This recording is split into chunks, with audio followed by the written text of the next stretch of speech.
Hello friend, welcome to our YouTube channel. आज आपनलोकर कारणे इकोनॉमिक्स और जिओग्राफीर केटामान प्रश्न লৈ আহিছোঁ। जिखिनि प्रश्न मैं डिटेल्स आपनलोकर कारणे एनालाइसिस करि जाम।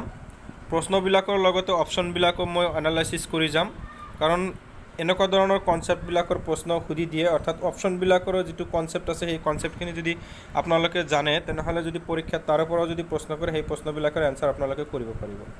আজিৰ এই ভিডিঅ'টো স্পেচিয়েলি যিসকলে DHSৰ নন টেকনিকেলৰ এক্সাম দিব ইয়াৰ লগত যিটো ডিৰেক্ট ৰিকুৱাৰমেণ্টৰ গ্ৰেড 3 আৰু গ্ৰেড 4ৰ কাৰণে এপ্লাই কৰিছে তেওঁলোকৰ কাৰণে গুৰুত্বপূৰ্ণ হ'ব।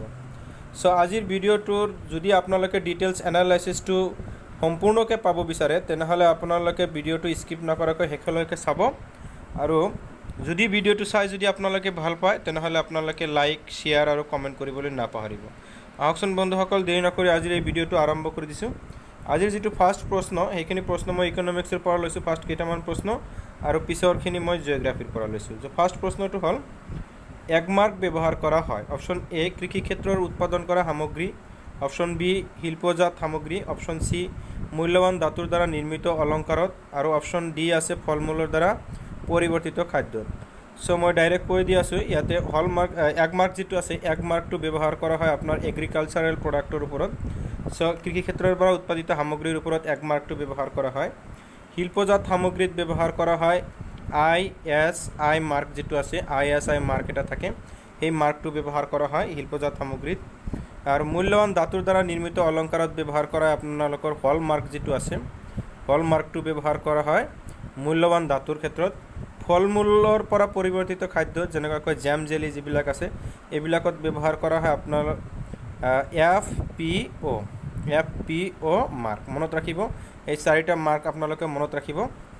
ইয়াৰ লগতে আৰু কিছুমান মাৰ্কছ আছে যিখিনি হয়তো মই নেক্সট কোনোবা এটা ভিডিঅ'ত মানে প্ৰশ্ন এটা দি তাৰ লগত ডিছকাশ্যন কৰি দিম। সো যদি আপোনালোকে আমাৰ চেনেলটোত প্ৰথম আহিছে তেনেহ'লে আপোনালোকে ছাবস্ক্ৰাইব কৰিবলৈ নাপাহৰিব, আৰু যদি কোনোবা চিনাকি আছে তেওঁলোকক ভিডিঅ'টো শ্বেয়াৰ কৰিবলৈ নাপাহৰিব। নিশ্চয় প্ৰশ্নটো বুজি পাইছে। এই প্ৰশ্নটো কি আছিল যে এগমাৰ্ক ব্যৱহাৰ কৰা হয়। ইয়াৰ কাৰেক্ট এনচাৰটো তেনেহ'লে কি হ'ব? অপশ্যন নম্বৰ এ হ'ব, যিটো আছে এগমাৰ্ক। আৰু শিল্পজাত সামগ্ৰীটো আছিল ISI, মূল্যৱান ধাতুৰ দ্বাৰা নিৰ্মিত অলংকাৰ এইবিলাক হলমাৰ্ক, আৰু ফল মূলৰ পৰা পৰিৱৰ্তিত খাদ্যত আছিল FPO। নেক্সট আমি চাম ছেকেণ্ড যিটো প্ৰশ্ন আছে।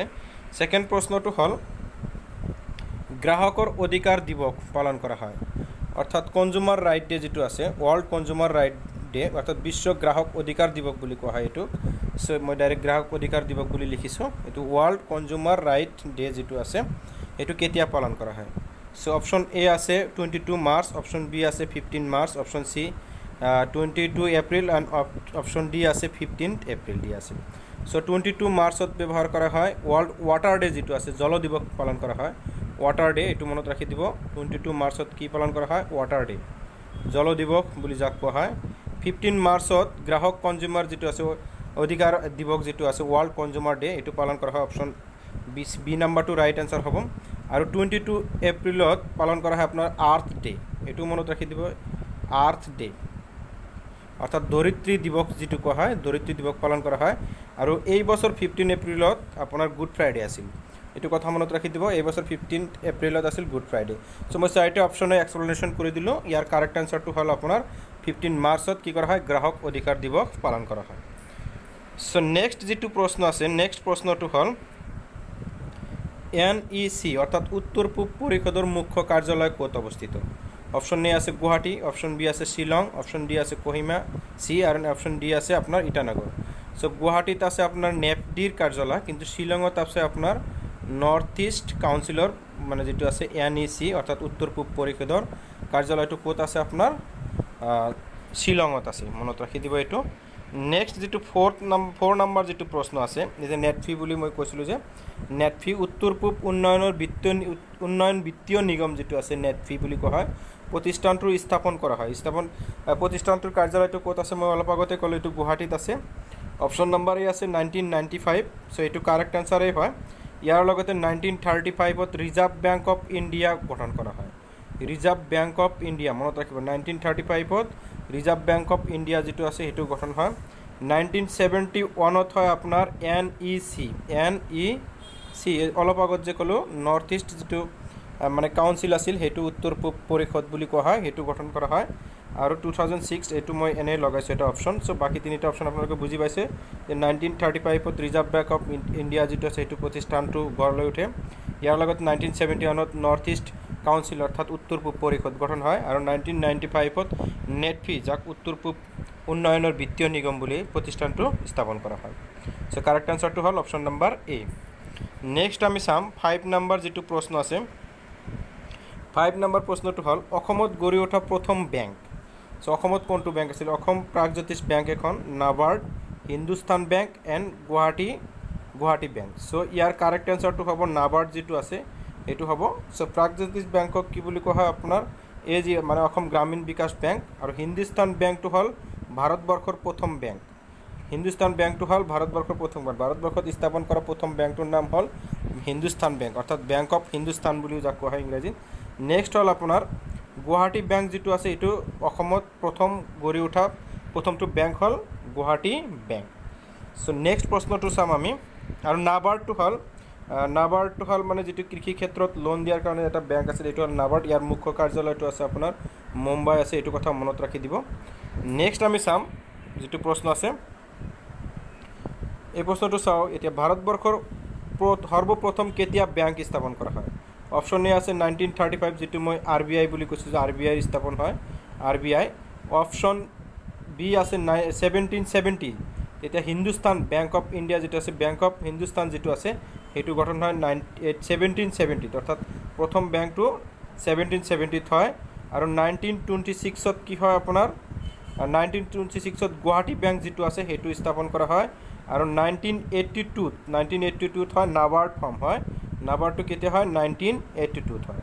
চ' কাৰেক্ট এনচাৰটো তেনেহ'লে আমি কি পালোঁ? অপশ্যন নম্বৰ বি পালোঁ।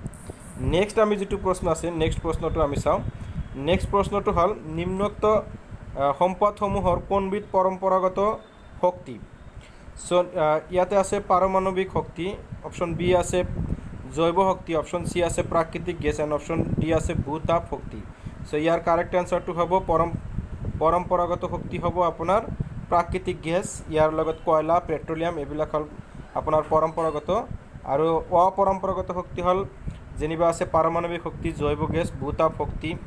চ' এইবিলাক হ'ল বায়ু শক্তি, সৌৰ শক্তি, এইবিলাক চব কি হ'ব আপোনাৰ অপৰম্পৰাগত শক্তি। যেতিয়া পৰম্পৰাগত শক্তি শেষ হৈ যায় তেতিয়া বিকল্প হিচাপত অপৰম্পৰাগত শক্তি হিচাপক এতিয়া ব্যৱহাৰ কৰি থকা হৈছে। নেক্সট প্ৰশ্নটো আমি চাম। যিটো প্ৰশ্ন আছে আপোনাৰ পৃথিৱীৰ আভ্যন্তৰীণ ভাগৰ কোনটো স্তৰক কেন্দ্ৰমণ্ডল বুলি কোৱা হয়? চ' কেন্দ্ৰমণ্ডল বুলি কোনটো কোৱা হয়? চ' অপশ্যন এ আছে চিয়াল মিনছ হ'ল আপোনাৰ চিলিকন এণ্ড এলুমিনিয়াম। চিলিকন আৰু এলুমিনিয়ামৰ যিটো আছে চিলিকন আৰু এলুমিনিয়াম বেছিকৈ পোৱা যায় তাক চিয়াল বুলি কয়। SI আপোনাৰ চিলিকন আৰু ALত এলুমিনিয়াম। নেক্সট হ'ল আপোনাৰ সীমাটো হ'ল চিলিকন আৰু মেগনেছিয়াম যিটো স্তৰত বেছিকৈ পোৱা যায়। SIত চিলিকন আৰু MAত হ'ল মেগনেছিয়াম। চি নম্বৰত হ'ল নিফে হ'ল আপোনাৰ নিকেল আৰু আইৰণ, FEত হ'ল আইৰণ। চ' এইটো কথা মনত ৰাখি দিব আপোনালোকে। চ' প্ৰথমটোক কোৱা হয় চিয়াল হয় আপোনাৰ চিয়ালৰ আন এটা নাম হ'ল ভূত্বক। আৰু ছেকেণ্ড যিটো আছে এইটো ভূমণ্ডল বুলি কোৱা হয় একচুৱেলি ভূমণ্ডল। আৰু এটা হ'ল নিফে হ'ল যিটো আছে সেইটো হ'ল কেন্দ্ৰমণ্ডল যিটো আছে। চ' মাজৰ স্তৰটোক সীমা বুলি কোৱা হয়। আৰু প্ৰথম যিটো একেবাৰে উপৰি ভাগত সেইটোক চিয়াল বুলি কোৱা হয়। আৰু একেবাৰে ভিতৰৰ স্তৰটোক কি বুলি কোৱা হয়? কেন্দ্ৰমণ্ডল কোৱা হয় নিফে। কেন্দ্ৰমণ্ডলক কি কোৱা হয়? নিফে বুলি কোৱা হয়। চ' কাৰেক্ট এনচাৰটো কি পালোঁ? অপশ্যন নম্বৰ চি পালোঁ। নেক্সট যিটো প্ৰশ্ন আছে 9 নম্বৰৰ প্ৰশ্নটো হ'ল তলৰ কোনটো ৰূপান্তৰিত শিল? অপশ্যন এ মাৰ্বল, এইটো এটা ৰূপান্তৰিত শিল হয়। অপশ্যন বি স্লেটটো এটা ৰূপান্তৰিত শিল হয়।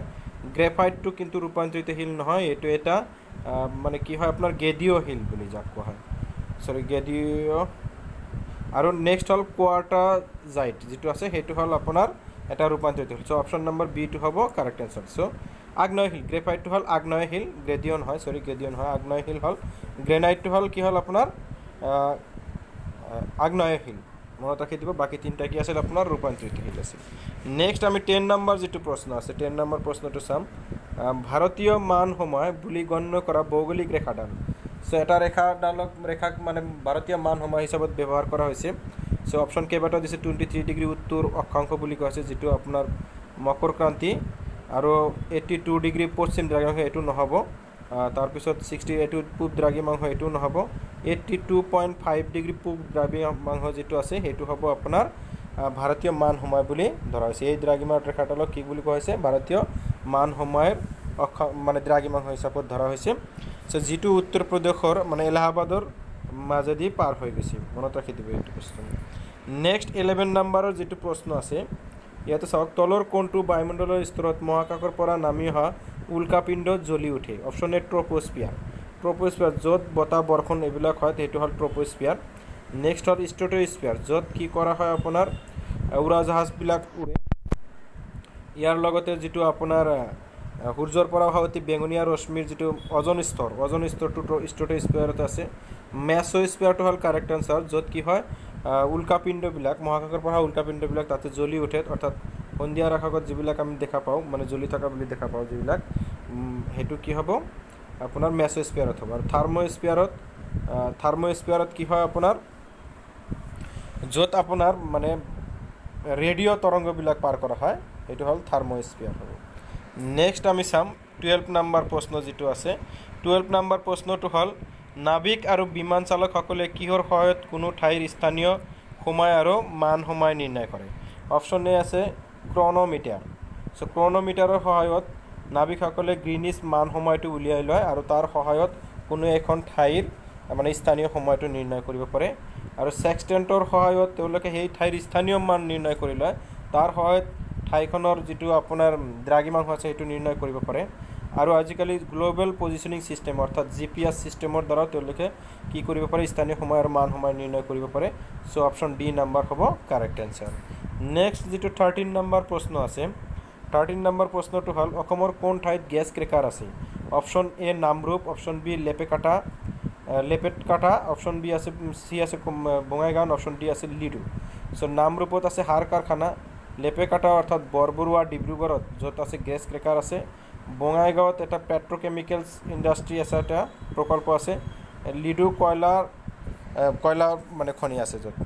চ' এইখিনি আছিল 13 নম্বৰ প্ৰশ্ন, অৰ্থাৎ কাৰেক্ট আনচাৰটো আমি কি পালোঁ? লেপেকাটা, বৰবৰুৱা, ডিব্ৰুগড়। বৰবৰুৱা স্পেচিয়েলি ঠাইখনৰ নাম হ'ল বৰবৰুৱা, লেপেকাটা মানে যিটো প্ৰপাৰ লোকেশ্যনটো ডিব্ৰুগড় জিলাত আছে।